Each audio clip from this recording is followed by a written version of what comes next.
Nobody from my family came to my husband's funeral, not even my parents, nor my best friend.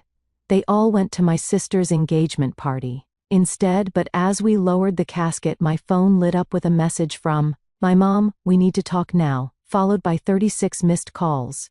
My name is Cassandra Mitchell, and I'm 32 years old. I never imagined I'd stand alone at my husband Bobby's funeral, staring at empty chairs where my family should have been, not my parents, not Stephanie, my best friend since childhood. The people who promised to be there in sickness and in health disappeared when those vows were tested. What I discovered that day changed everything I thought I knew about family, loyalty, and true nature of love. Bobby and I met 5 years ago at a small coffee shop downtown. I was rushing to my nursing shift, exhausted after a double, when I literally crashed into him, spilling my latte all over his jacket. Instead of getting angry, he laughed and said, "Well, that's one way to warm up on a cold morning." That was Bobby, always finding light in every situation. He asked for my number that day, and I surprised myself by giving it to him. There was something about his warm brown eyes and easy smile that put me at ease immediately. On our first date, we talked for hours at a tiny Italian restaurant. He told me about his work as a firefighter, how he'd wanted to help people since he was a little boy watching the fire trucks race by his window. I shared my journey to becoming a nurse, our mutual dedication to service, creating an instant bond between us. Our relationship moved quickly. Within 6 months, we were inseparable. Bobby proposed on a hike to our favorite lookout point above the city. The ring wasn't fancy, a simple solitaire that had belonged to his grandmother, but to me, it was perfect. "I don't have much," he told me, "but everything I am is yours." My parents weren't thrilled when I called to tell them the news. My mother's first question was about Bobby's salary. "Firefighting isn't exactly a lucrative career, Cassandra," she said with that disapproving tone I knew too well. My father was more direct. "You could do better." They'd always expected me to marry someone with prestige, a doctor from the hospital where I worked maybe, or a lawyer. Someone who could provide the kind of lifestyle they thought I deserved. But Bobby provided something much more valuable: unconditional love and support. He cheered me on through my certification for critical care nursing, surprising me with study materials and bringing me dinner during long nights of preparation. He made me laugh even on my worst days. Stephanie, on the other hand, seemed supportive at first. She was my maid of honor at our small wedding ceremony, though she did comment that she was surprised I'd chosen such a modest venue and my parents had offered to pay for something more extravagant. What she didn't understand was that Bobby and I wanted something intimate that reflected who we were, not my parents' idea of an appropriate social statement. After the wedding, we bought a small craftsman-style house that needed work, but had the perfect front porch where Bobby promised we'd grow old together, drinking coffee and watching the neighborhood change. We spent weekends painting walls and refinishing floors, turning that house into our home one project at a time. We talked about having children someday, but wanted to enjoy being newlyweds first. Bobby would come home from his shifts at the firehouse with stories that had me alternating between laughter and tears. I'd share the small victories and heartbreaks from my shifts in the ICU. We understood each other's work in a way many couples don't: the irregular hours, the emotional toll, the way you carry some patients and their families with you forever. My parents maintained a polite but cool relationship with Bobby. They'd invite us to dinner occasionally, but conversation was stilted and formal. Bobby always tried so hard, bringing thoughtful gifts and asking genuine questions about their interests, but they never fully opened up to him. Stephanie visited often in those early days, though she always seemed to make subtle comments about our modest lifestyle or Bobby's dangerous job. It was during our second year of marriage that I first noticed something was wrong. Bobby started getting headaches, not just ordinary ones, but intense pain that would sometimes wake him in the night. He dismissed them as stress or dehydration, typical of Bobby to downplay anything that might worry me. But then came the day he called from work, his speech slightly slurred, saying he felt a little off and was coming home early. It was so unlike him to leave a shift that I knew something was seriously wrong. As the headaches worsened, he finally agreed to see a doctor. Even then, he joked on the way to the appointment, "It's probably just all those spicy wings catching up with me." That was the last normal day we had before everything changed, before our vows of in sickness and in health were truly put to the test. I was organizing supplies in the medication room during my shift when my phone buzzed with a call from Bobby's captain. My heart dropped. Calls from the firehouse during the day usually meant something had happened on a call. Cassandra, it's Captain Miller. Bobby collapsed during morning checks. The paramedics are taking him to Mercy General right now. I don't remember dropping the tray of medications. I don't remember my supervisor telling me to go. The next clear memory I have is running through the emergency room doors, still in my scrubs, frantically searching for my husband. They had already taken him for a CT scan by the time I arrived. I paced the waiting room, calling my parents and Stephanie, leaving increasingly desperate voicemails. Stephanie called back first, promising to come right away. My parents eventually texted that they were tied up with an important dinner, but sending prayers. When the neurologist finally came to speak with me, her expression told me everything before she said a word. The scan showed a large mass in Bobby's brain, a glioblastoma, grade 4. The most aggressive type of brain cancer. Terminal. With treatment, we're looking at maybe 12 to 15 months, she said gently. I'm so sorry. The room spun around me. 12 to 15 months. Less than the time we'd spent renovating our kitchen. Less than the time we'd been married. Not even enough time to have the children we'd talked about. I felt Stephanie's arm around my shoulders as I collapsed into a chair, but her comfort felt distant, as if happening to someone else. Bobby took the news with characteristic bravery. When I was finally allowed to see him, his first words were, "Hey beautiful, don't look so worried. We've got this." Even with surgical staples in his head from the biopsy, he was trying to comfort me. The first few weeks after diagnosis were a blur of appointments, treatment plans, and paperwork. Radiation, chemotherapy, experimental protocols, second opinions. Bobby approached each with determination, researching options, and asking intelligent questions that impressed his medical team. Stephanie initially stepped up, bringing homemade meals that filled our freezer, and sitting with Bobby so I could shower or nap. "That's what best friends do," she said, hugging me tightly. "You do the same for me." My parents made one awkward visit to the hospital. My mother flinching visibly at Bobby's surgical scars, and my father immediately bringing up practical matters, insurance coverage, disability benefits, our mortgage. "Have you considered how you'll manage financially?" he asked, not unkindly, but with the pragmatic focus that characterized his approach to every crisis. "You might need to sell the house if this goes on too long." Bobby, even in his weakened state, reached for my hand. "We've got good insurance through the department," he said firmly. "And I've always been careful with our savings. Cassandra won't have to worry about that." I took a leave of absence from the hospital, using my accumulated vacation time and family medical leave to become Bobby's full-time caregiver. Our living room transformed into a medical space, a hospital bed, oxygen tanks, medication schedules posted on the refrigerator.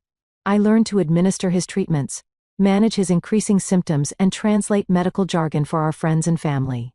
The radiation made him violently ill. The steroids to reduce brain swelling caused his face and body to bloat, until he barely resembled the strong, vital man I'd married.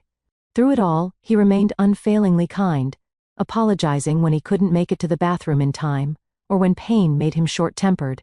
"You shouldn't have to do this," he said one night as I changed his sheets for the third time.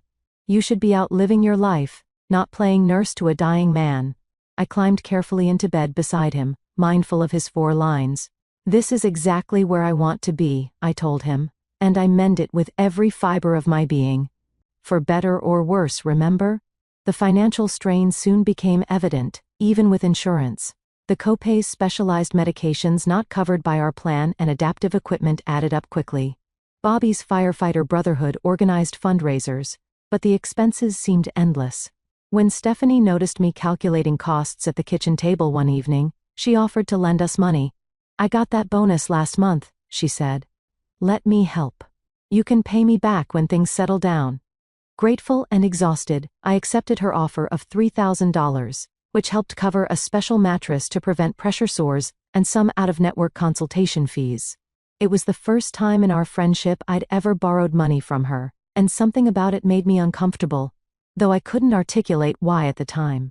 As weeks turned into months, I noticed a subtle shift. Stephanie's daily visits became every few days, then weekly. Her texts were increasingly filled with excuses, work stress, car trouble, family obligations. My parents called occasionally, always asking about practical matters rather than how we were coping emotionally. 6 months into Bobby's treatment, we received the news we'd been dreading. The tumor was growing despite everything. His oncologist recommended a different chemotherapy protocol, but her eyes held little hope. Bobby remained determined to fight, but I could see the realization in his eyes that we were running out of options. That night, as he slept fitfully beside me, I allowed myself to weep silently for the future we were losing, for the children we would never have, for the anniversaries we wouldn't celebrate, for the growing old together that had been stolen from us. What I didn't yet understand was that cancer wasn't the only thing I was about to lose. The true betrayal was just beginning. As Bobby's condition worsened, the circle of people around us grew smaller. The steady stream of visitors from the firehouse continued, his colleagues bringing food, cutting our grass, fixing things around the house, but our personal relationships began to fray. I first noticed something was off when I borrowed Stephanie's phone to call the pharmacy while mine was charging. A text notification from my mother popped up. "Have you talked to Cassandra about what we discussed? Time is running out." My finger hovered over the message, a sick feeling growing in my stomach. I returned the phone without opening it, telling myself it was probably about a surprise to cheer us up or some practical help they were organizing. But a week later, I overheard a conversation that shattered that comforting illusion. Stephanie had stepped onto our back porch to take a call, not realizing the window was cracked open. "I've tried bringing it up," she was saying in a hushed voice, "but it's never the right time. She's completely devoted to him." No. I don't think she's thinking clearly about the future at all. Yes, I agree she needs to start making plans for after. After the word hung in the air like a physical presence. After Bobby died, they were already planning for his death, treating it as a foregone conclusion while we were still fighting with everything we had. That night, after giving Bobby his evening medications and making sure he was comfortable, I checked our joint bank account. Bobby's savings, money he'd been putting away since before we met, had dwindled significantly. The medical bills were consuming everything despite insurance. What alarmed me more was seeing a series of withdrawals I didn't recognize, including one for the exact amount I'd borrowed from Stephanie, dated the day after she'd given me the money. Had I made these transactions and forgotten? With exhaustion clouding my mind, it seemed possible, but a nagging doubt persisted. The next day, Stephanie arrived with coffee and pastries, something she hadn't done in weeks. She seemed unusually interested in our financial situation. "Have you thought about what you'll do with the house?" she asked casually, as we sat at the kitchen table. "It's a lot of space for just one person." "Bobby's still here," I said sharply. "We're not having this conversation," she backpedaled quickly. "Of course, I just meant eventually, practical considerations. Your parents mentioned you might move back home for a while after." There it was again. After. And now I knew my parents were indeed involved in whatever discussions were happening behind my back. "My parents mentioned?" I echoed. "When exactly are you discussing me with my parents?" She flushed. "We're all concerned about you, Cass. We want to make sure you're taken care of if things don't go well." 2 days later, I found an envelope of cash missing from Bobby's desk drawer. Money his fire department colleagues had collected to help with expenses. When I mentioned it to Stephanie, she suggested I might have misplaced it or used it without remembering. "Caregiver fatigue is real," she said, with a sympathetic smile that didn't quite reach her eyes. "You're exhausted. Maybe it's time to consider a care facility for Bobby. The insurance might cover it and you could get your life back." Get my life back. As if my life with Bobby, even in his illness, was something to escape from rather than the most important thing in my world. That evening, Bobby noticed my distraction as I helped him with dinner. Even with his cognitive abilities declining, he remained perceptive about my emotions. "What's going on in that beautiful mind?" he asked. His speech slightly slurred from the tumor's pressure on his brain. I couldn't burden him with my suspicions. The idea that people we trusted might be taking advantage of our situation was too painful to voice. Instead, I told him a partial truth. "I'm just noticing that some people aren't handling your illness well. They're pulling away." Bobby nodded slowly. "People get scared when they can't fix something. It reminds them of their own mortality." He squeezed my hand with what little strength he had left. "But you stayed. You're all I need, Cassandra." The betrayals continued to accumulate in small ways. My mother called to suggest I set aside any valuable items in the house for safekeeping before Bobby required live-in nursing care. Stephanie borrowed my car for a weekend and returned it with an empty tank. A check from Bobby's union benefit fund arrived and mysteriously disappeared from our mail pile during one of Stephanie's visits.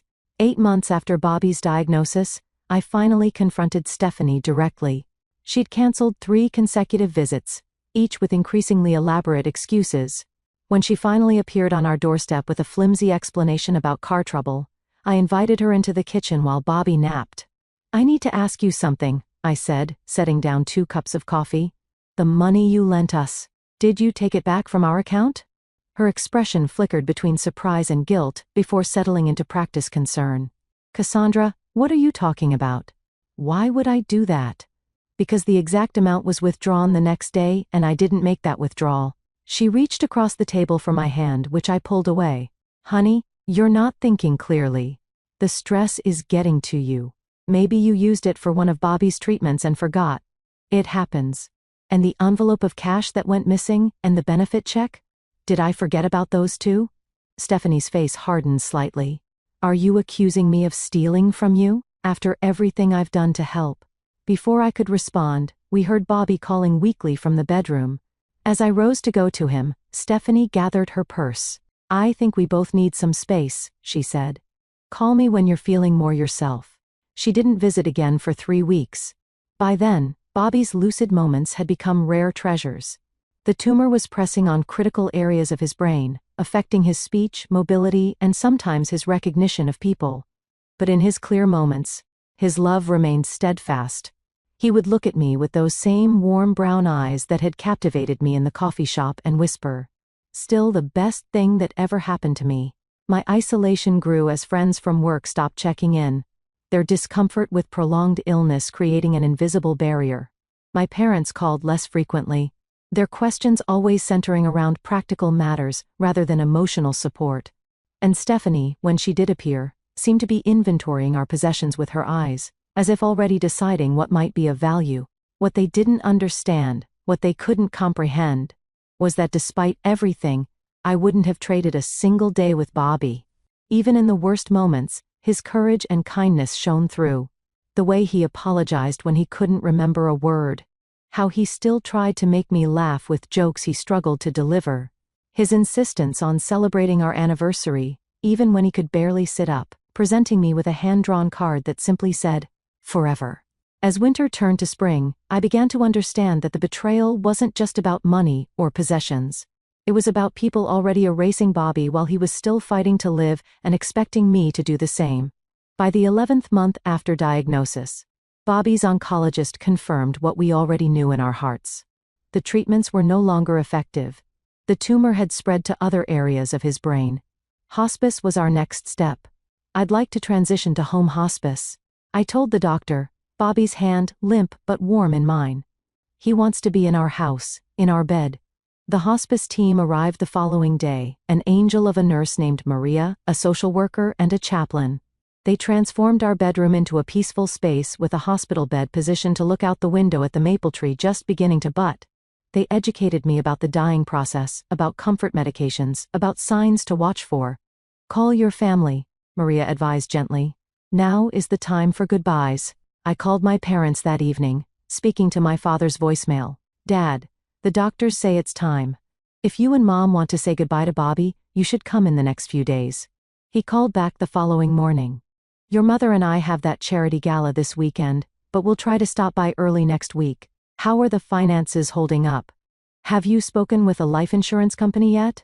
The question struck me like a physical blow. "He's not dead yet, Dad." Of course, just being practical. "You'll have arrangements to make soon." I hung up without responding, and called Stephanie next. "Oh, Cast," she said, her voice appropriately somber. "I'll be there tomorrow, I promise. Do you need me to bring anything? Have you thought about funeral homes yet?" Another person leaping ahead to Bobby's death, bypassing the sacred time we still had left. "Just come say goodbye," I said flatly. But the next day, Stephanie texted that she had a work emergency and would come the following weekend. My parents left a voicemail about a scheduling conflict with their country club event. As people who should have been there disappeared, Bobby began the final stage of his journey with quiet dignity. There were moments of confusion and fear, but also moments of perfect clarity. During one such lucid period, 3 days after hospice began, Bobby asked me to bring him the lockbox from his closet. "There's something we need to discuss," he said, his voice barely above a whisper. Inside the box were financial documents, our wills, insurance policies, and a sealed envelope with my name on it. Bobby's hands trembled too much to hold them, so I spread them on the bed beside him. "I made some changes," he said, gesturing weakly toward the papers. "Last month, when you took that day to visit your aunt, I remembered my first time leaving him with a hospice volunteer so I could have a few hours of respite. I updated our will and changed my life insurance policy," he continued. "The house is paid off now." I stared at him in confusion. "Paid off? Bobby, how is that possible?" A ghost of his old smile crossed his face. "Firefighters take care of their own. The department's benevolent fund. I didn't want to tell you until it was done. I didn't want you to worry about the house after." "Bobby, no," I interrupted, tears filling my eyes. "We don't need to talk about after." He reached for my hand with effort. "We do, love. I need to know you'll be okay." He gestured toward the envelope. "Read this when I'm gone. Promise me you'll read it alone." I nodded, unable to speak through my tears. "And promise me something else," he whispered. "Promise you'll rebuild. Find joy again. That's what will give me peace." "I can't imagine joy without you," I said honestly. "You will," he replied with surprising strength. "You're stronger than you know, Cassandra. Stronger than all of them." I didn't ask who them meant.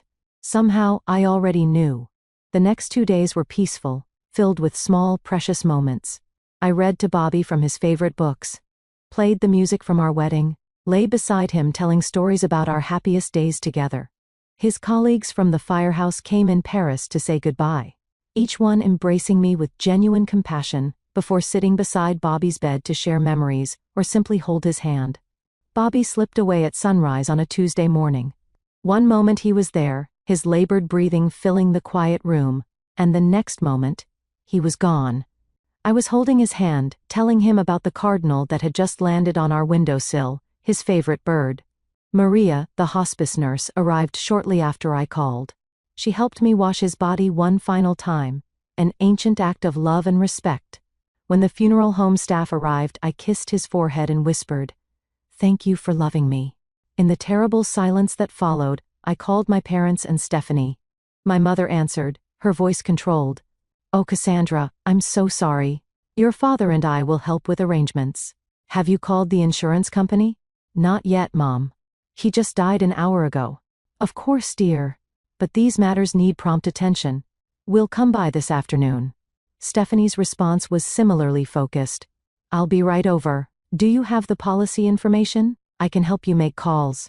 Instead of accepting their offers, I called Bobby's captain, who arrived within 30 minutes. He sat with me at the kitchen table, helped me make necessary calls, and asked what Bobby had wanted for his funeral. "A firefighter service," I said. At the oak tree in Memorial Park where we used to picnic, the department chaplain helped me arrange everything. Bobby's colleagues created a beautiful service with traditions honoring fallen firefighters, a ceremonial bell, a final radio call, his boots and helmet displayed at the front. The funeral home provided chairs for 50 people. I reserved seats in the front row for my parents and Stephanie. That evening, alone in our house for the first time, I opened the envelope Bobby had left for me. Inside was a letter and additional documents. "My dearest Cassandra," it began in Bobby's careful handwriting. "If you're reading this, I've gone ahead of you, which was always my greatest fear. Not death itself, but leaving you alone. But you won't be alone for long. You have too much love to give and too bright a spirit to remain solitary. There are things I need to tell you that I couldn't say while I was still with you. I've been concerned about your parents and Stephanie for some time. When I was first diagnosed, I overheard a conversation between your mother and Stephanie about my life insurance policy, a conversation they shouldn't have been having. I found Stephanie looking through our financial papers one day when you were napping. And the missing money you mentioned, I saw her take the envelope from my desk when she thought I was asleep. I didn't tell you because you needed their support, and I hoped I was mistaken. But as time passed, I became certain they were positioning themselves to benefit from my death. That's why I made changes to protect you. The house is now paid in full. My life insurance names only you as beneficiary, with specific instructions that prevent anyone from accessing it except you. I've arranged for a financial advisor, Sam Wilson, whose card is enclosed to help you manage everything. I hate leaving you with this burden of knowledge, but I needed to protect you one last time. Trust your instincts about who deserves a place in your life going forward. You deserve people who love you for your beautiful heart, not what they can get from you. All my love forever, Bobby. Attached were bank statements showing unauthorized access attempts to our accounts, attempts made using Stephanie's email address. There were also copies of text messages between my mother and Stephanie discussing the substantial insurance payout and how to guide Cassandra toward smart investments they could help manage. As the truth of their betrayal crystallized, I also discovered Bobby's journal. In an entry from just 2 months earlier, he'd written, "Cassandra doesn't see it yet, but they're circling like vultures. Her parents have called 3 times asking about my insurance. Stephanie keeps bringing up the house. They see her as an ATM. They'll be able to access when I'm gone. I have to find a way to protect her without breaking her heart." That night, I wept not just for Bobby's death, but for the additional burden he'd carried, knowing that people who should have supported us were plotting to exploit his death instead. The following morning, I made coffee, sat on our front porch, and prepared for the funeral. For the final betrayal that I now knew with certainty was coming. The day of Bobby's funeral arrived with perfect spring weather, sunshine, and a gentle breeze that rustled the oak leaves above the gathering space in Memorial Park. I'd spent the previous day in a fog of grief and preparation, coordinating with the funeral director and accepting food deliveries from neighbors and Bobby's colleagues that filled our refrigerator and countertops. I chose a simple black dress that Bobby had always liked, the pearl earrings he'd given me for our first anniversary, and his wedding ring on a chain around my neck. The funeral director, Mr. Patterson, picked me up promptly at 9:30 a.m., his kind eyes assessing my emotional state. "Are any family members riding with you in the family car?" he asked gently. "No," I replied. "They'll meet us there." At least that was what I'd been told. My parents had called the previous evening with assurances they'd arrive early to help greet people. Stephanie had texted a simple, "See you tomorrow. Stay strong." We arrived at the park 30 minutes before the service. Firefighters in dress uniforms were already setting up, arranging Bobby's helmet, boots, and uniform jacket on a display table covered with a ceremonial flag. Captain Miller approached me immediately, enveloping me in a bear-like hug. "We're all here for you," he said, his voice rough with emotion. "Whatever you need, today or any day." As the designated start time approached, I kept glancing toward the parking lot, watching for my parents' silver Mercedes or Stephanie's red hatchback. The chairs began filling with Bobby's colleagues, hospital staff where I worked, and neighbors from our street. The department chaplain checked his watch and approached me. "Shall we wait a few more minutes?" he asked kindly. I nodded, pulling out my phone to check for messages. There was a text from Stephanie sent just 15 minutes earlier. "Emergency at work. Can't get away. So sorry. Call you tonight." My mother had left a voicemail. "Cassandra, your father's car is making a strange noise on the highway. We're going to have to turn back. So disappointing. We've called a mechanic but won't make it in time. Give us a call when you can. No real emergency. No serious car trouble. Just excuses then, as tissue paper delivered at the last possible moment. We should begin," I told the chaplain, slipping my phone back into my purse. As I took my seat in the front row, the emptiness beside me felt like a physical presence. 3 vacant chairs, where my parents and best friends should have been. I could hear murmurs behind me, people noticing and wondering. The pity and glances were almost worse than the abandonment itself. The service began with the ceremonial ringing of a bell, the tradition that marks a firefighter's final call. Bobby's captain spoke about his bravery, his commitment to service, and his unfailing kindness. Fellow firefighters shared stories that made me laugh through my tears. Bobby's infamous chili that was so spicy it cleared the firehouse, his tendency to adopt stray animals until we could find them homes, his endless patience teaching new recruits. I had prepared remarks, but wasn't sure I could make it through them without breaking down. When the time came, I approached the small podium on surprisingly steady legs. "Bobby once told me, I began, my voice stronger than I expected. That love isn't what you say, it's what you do. It's showing up. It's being present in the hard moments, not just the celebrations. I looked out at the sea of uniforms, at people who had shown up consistently throughout Bobby's illness, and now in his death. Each of you demonstrated that kind of love to us during the hardest year of our lives. I spoke about Bobby's courage, his humor that never failed even in his darkest moments, his complete lack of self-pity despite the terrible hand he'd been dealt. I didn't mention the empty chairs beside me. I didn't need to. Their absence spoke volumes. After the final prayer and the folding of the ceremonial flag, which Captain Miller presented to me with formal solemnity, people filed past to offer condolences. So many whispered variations of, "if you need anything." And I thanked them automatically, knowing that most well-intentioned offers of help would fade as normal life resumed. As the crowd thinned, a man I didn't recognize approached hesitantly. He had Bobby's eyes and the same cleft in his chin. "Cassandra? I'm Jason, Bobby's brother." I stared in shock. Bobby had mentioned his estranged brother once or twice, but said they hadn't spoken in years due to a family conflict he never fully explained. "I know this is strange," Jason continued awkwardly. "We weren't in touch, but when I saw the notice, I had to come. He was my little brother." Tears filled my eyes as I embraced the stranger, who carried pieces of Bobby in his face. "He would have been so glad you came." Jason glanced at the empty chairs. "Your family couldn't make it?" "They chose not to," I said simply. Understanding crossed his face. "Bobby always said you were the strongest person he knew. Now I see why." At the cemetery, the final goodbye was even more intimate. Just me, the funeral director, and a handful of Bobby's closest colleagues. The department chaplain said a final prayer as Bobby's ashes were placed in the simple niche we'd chosen together during one of his lucid days. I placed a small carved firefighter's emblem beside the urn, a gift from his rookie class. The fire captain had arranged a reception at the station afterward, but I couldn't face more sympathy, more questions about my absent family. Instead, I asked Mr. Patterson to drive me home. "Is someone meeting you there?" he asked with genuine concern. "You shouldn't be alone tonight." "I'll be all right," I assured him, though I wasn't certain that was true. As I climbed the steps to our empty house, I remembered Bobby's words from early in his illness. We'd been discussing people's discomfort with his diagnosis, how some friends had already begun to disappear. "Some people can't handle the hard parts of life," he'd said. "They want the wedding but not the marriage, the birth but not the sleepless nights, the anniversary celebrations, but not the daily work of loving someone. Don't be too hard on them, Cass. Not everyone has your strength." I thought he was being generous. Now I wondered if he'd been preparing me for exactly this moment, standing alone on our porch with the knowledge that the people who should have loved me most had failed the ultimate test of loyalty. As I turned the key in the lock, I made a decision. This betrayal would not define me.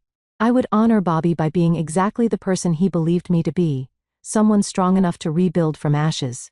A week after the funeral, I was sorting through Bobby's clothes, the hardest task I'd faced yet, when the doorbell rang. Through the people, I saw Stephanie standing between my parents on the porch, all three wearing appropriately somber expressions. I considered not answering. The thought of their false condolences turned my stomach, but Bobby's voice seemed to whisper in my ear. "Face it head on, Cass. Get your closure." I opened the door without greeting them. "Darling," my mother said, stepping forward to embrace me. I remained stiff in her arms. "We've been so worried. You haven't been answering calls." "Come in," I said flatly, stepping aside. They filed into the living room, my father carrying a foil-covered casserole dish, Stephanie clutching a small gift bag. The normalcy of these gestures, as if they were paying a standard condolence call, rather than appearing after abandoning me at my husband's funeral, was surreal. "We brought dinner," my father said, placing the dish on the coffee table. "Your mother's lasagna. And this is just a little something," Stephanie added, offering the gift bag. "A remembrance necklace with Bobby's birthstone." I accepted neither. "Why are you here?" My mother looked taken aback. "Cassandra, we're here to check on you, of course. We've been concerned." "So concerned that none of you came to Bobby's funeral?" An uncomfortable silence fell. My father cleared his throat. "That was unfortunate. Car trouble, as your mother explained." "Don't," I interrupted. "Don't insult me with more lies." Stephanie stepped forward, her expression earnest. Cass, I really did have a work emergency. My boss wouldn't let me leave. I felt terrible. Terrible enough to text rather than call? 15 minutes before the service. My mother sat down uninvited on the sofa. Darling, we understand you're grieving, but there's no need for this hostility. We're here now to help you make arrangements and move forward. Arrangements? Yes, my father interjected, looking around the living room with assessing eyes.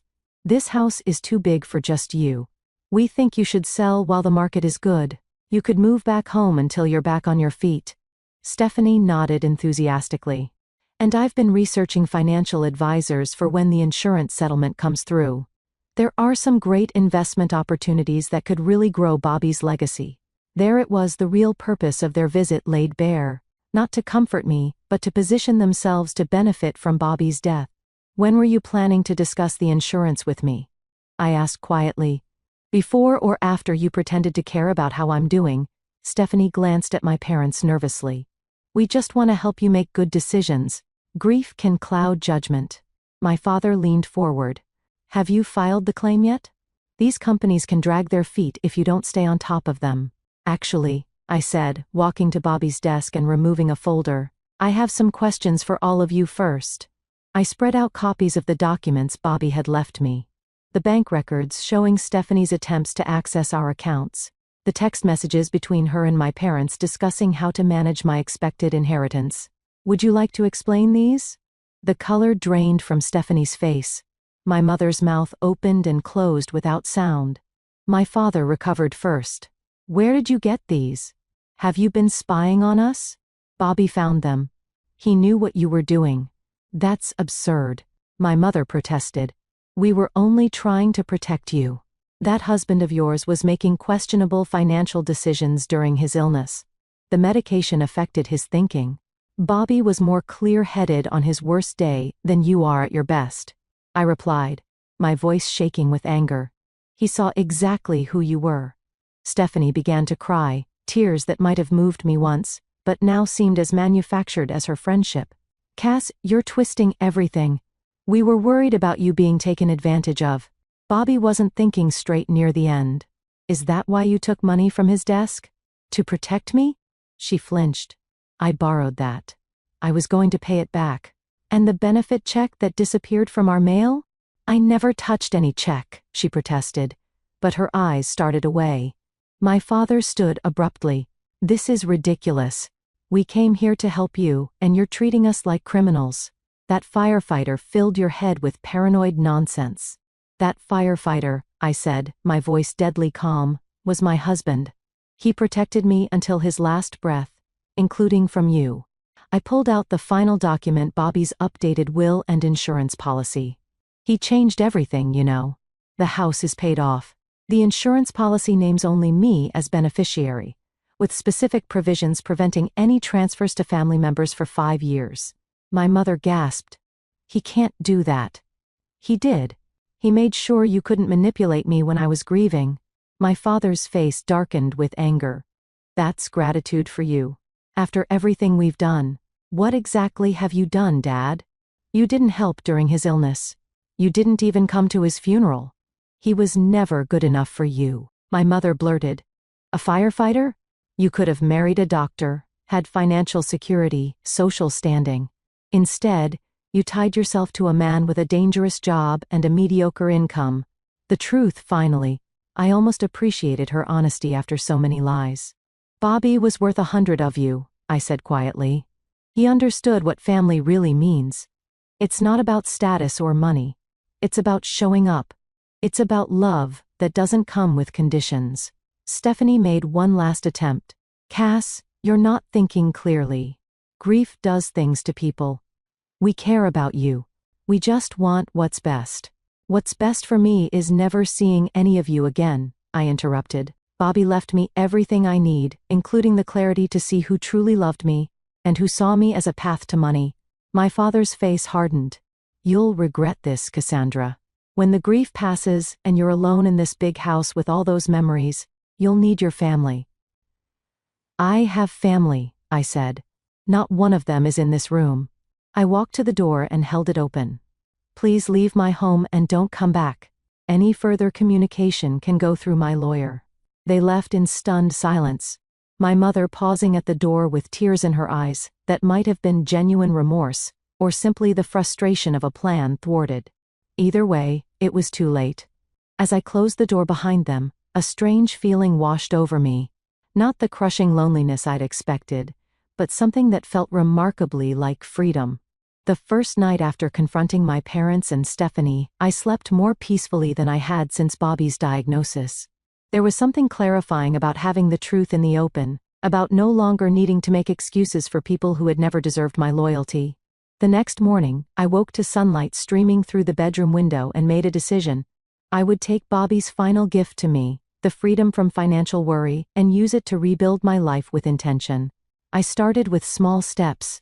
I returned to work part-time in the ICU, where my colleagues welcomed me with understanding and space to heal. Many had attended Bobby's funeral and knew about my family's absence, but no one pressed for explanations. Instead, they covered my shifts when grief hit unexpectedly, brought coffee during long nights, and shared their own stories of loss and recovery. Captain Miller and the firefighters from Bobby's station remained present in my life in ways I hadn't anticipated. They showed up regularly to mow the lawn, fix a leaking faucet, or simply share a meal and stories about Bobby. They became the family that had been there all along, hiding in plain sight. "Bobby made us promise to look out for you," Miller told me one evening as he repaired our deck railing. "But honestly, we'd have done it anyway. You're one of ours now." 3 months after the funeral, I met with Sam Wilson, the financial advisor Bobby had selected. He helped me establish a foundation in Bobby's name that would provide scholarships for children of firefighters. It felt right to honor his legacy of service by supporting the next generation. "Your husband was incredibly thorough," Sam commented as we finalized the paperwork. "He really thought of everything to make this transition smoother for you."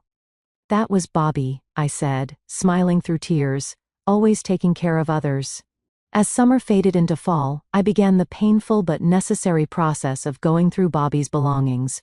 Each item held memories. His favorite flannel shirt still carried his scent.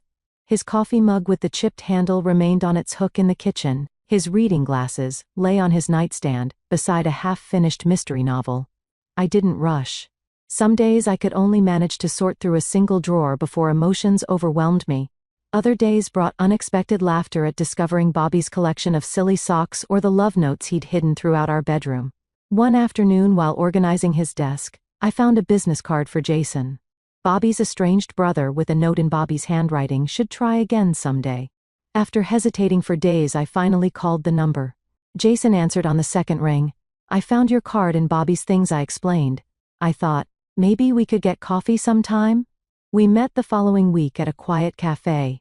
The resemblance to Bobby was even more striking in the daylight, the same crinkles around his eyes when he smiled, the same thoughtful pause before speaking. "I regret not reaching out sooner," Jason said, after we'd exchanged awkward pleasantries. Our falling out was over something so stupid. Family business disagreements after our parents died. Bobby never talked much about it, I admitted. "That sounds like him. Never one to speak ill of others." Jason stirred his coffee upsetly. When I saw his obituary, it hit me how much time we'd wasted. "Years we can't get back." "He kept your card," I offered. I think he wanted to reconnect too. That first meeting led to others. Jason shared stories of Bobby as a child, his fearlessness, his protective nature, his determination to become a firefighter, despite their parents' objections. I found comfort in these glimpses of the man I loved before I knew him. Jason had a family of his own.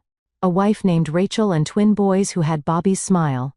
They invited me for Sunday dinners and holiday gatherings, incorporating me into their lives with a natural ease that made me realize what genuine family felt like. On the 1-year anniversary of Bobby's death, I held a small memorial at our favorite spot by the lake. Jason's family came, along with Bobby's firefighter brothers, and several of my nursing colleagues. We shared memories and planted a young oak tree with a simple plaque, "Robert Mitchell, beloved husband, brother, friend. His love continues to grow." That evening alone in our house, which now felt like truly mine, I opened a letter that had arrived in the morning mail. It was from Stephanie. "Cassandra," it began. "I've written this letter a dozen times over the past year. Nothing I can say will excuse what I did. Greed and envy got the better of me, and I betrayed the most important friendship of my life. I'm not asking for forgiveness or reconciliation. I just want you to know that losing your friendship has taught me what truly matters, and I will spend the rest of my life trying to be worthy of the trust one squandered. I hope you found peace, and that Bobby's memory continues to bring you comfort. I didn't respond to the letter, but I didn't throw it away either. It represented something important, an acknowledgement of the pain caused, and the consequences of betrayal. My parents had made no such attempt at amends, maintaining through mutual acquaintances that I had pushed them away during my grief. As the seasons changed, I found myself volunteering at a grief support group for young widows and widowers. Sharing my experience helped others navigate their own losses, and their stories reminded me that pain, while unique to each person, is also universal. When spring came again, I made another significant decision. Using some of Bobby's life insurance money, I purchased a small cottage near the lake where we dreamed of retiring someday. The main house, our home together, I kept, unable to part with the walls that had witnessed our love story from beginning to end.